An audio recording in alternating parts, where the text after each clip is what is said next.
Oh my.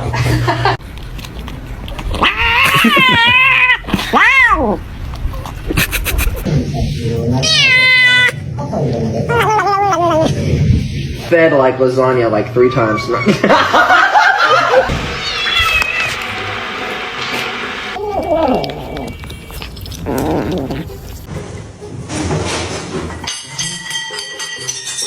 Oh my god, look at his eyes. He looks scary.